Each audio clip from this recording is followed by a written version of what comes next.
বাজেটের ঘোষণা এবং আলোচনায় উঠে এসেছে গরু দুধের দাম কমছে।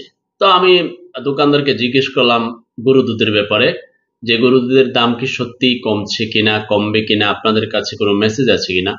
বলছে কমছে বাড়ছে সেটা আমরা তো জানি না, কোম্পানি আমাদেরকে জানাবে পরবর্তীতে। কোম্পানি কমায় দিলে আমরা কমায় বিক্রি করব। তো এখন যেগুলো দোকানে আছে সারা বাংলাদেশে, সেগুলো তো আগের দামে বিক্রি হবে। এর মধ্যে কোম্পানির প্রতিনিধি একজন চাকরিজীবী বলছে যে অতীতের রেকর্ড অনুযায়ী তিনি বলছেন, তিনি আবার এই গরু দুধের কোম্পানিতে চাকরি করেন।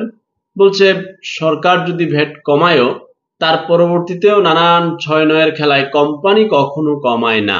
আবার কোম্পানি যদি একটু মানবিক হয়ে নীতিবান আদর্শ হয়ে কমায়, আবার ডিলার কমায় না।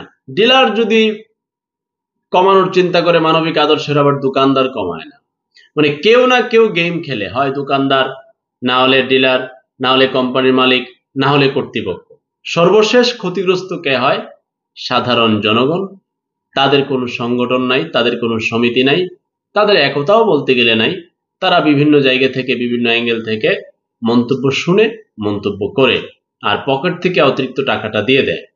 এমনও বলা হয়েছে বাজেটে যে ঘোষণা আসছে যে রডের দাম কমছে, বৈদ্যুতিক সুইচের দাম কমছে, সকেটের দাম কমছে, তারপর আপনার এই যে বলা হচ্ছে যে যেটা সবচেয়ে মানুষ হাসছে, যেটা যে উড়োজাহাজের যন্ত্রাংশের দাম কমছে। এখন মানুষ বলছে যে উড়োজাহাজের যন্ত্রাংশের দাম কমছে, তাহলে আমার কি হয়েছে? আমার এত লাভ ক্ষতি কিছু হয়েছে? তো সেটা বড় বিষয় না। বরাবরই আমরা আশঙ্কা করে থাকি এবং এটা প্র্যাকটিক্যাল দেখেও থাকি, যেগুলোরই দাম কমে বাস্তবিক অর্থে মানুষ আসলে সেই কম দামের সুবিধাটা পায় না। আর যেটা বাড়ছে, আরে বাবা রে বাবা, যদি বাড়ে 1 টাকা, ঘোষণা বাজেটে বাড়ছে, এটা 5 টাকা আরো অ্যাড করে ফেলে। দেখলাম ভোক্তা অধিকার এক জায়গায় অভিযান চালিয়েছে মৌলভীবাজারে। 790 টাকা দিয়ে তিনি গোলমরিচ কিনছে, তার ক্রয় মূল্য। তিনি বিক্রি করতেছে 1290 টাকা। তো জিজ্ঞেস করলেন যে আপনি এটা কি করলেন? কয় পাঞ্জাবি পরা। কি বলবো বলেন? বলতেছে ভুল হয়ে গেছে। পরে জরিমানা 20,000 টাকা।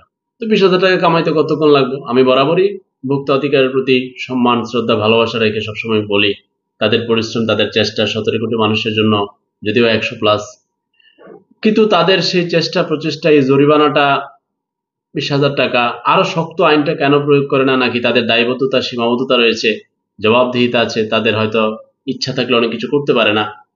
এখন সংসদে যে কঠিন আইনটা হবে, ব্যবসায়ীদের বিপক্ষে যাবে, জনতার পক্ষে যাবে। এখন 221 জন না কতজন সংসদে ব্যবসায়ী, এখন জনতার জন্য কোনো রায় আসবে সেটা কল্পনা করাটাও খারাপ। তারপরে বাজেট যেগুলো বাড়ছে ওগুলো তো বাড়বে বাড়বে বাড়বেই, আর যেগুলো কমছে আমরা দেখেছি সত্যিকার অর্থে, কেউ যদি পান কম, কিংবা আরো অনেক আলোচনা আসবে, প্রস্তাবনা কাটছাট হবে, আমরা সে পর্যন্ত অপেক্ষা করি। আল্লাহ হাফেজ।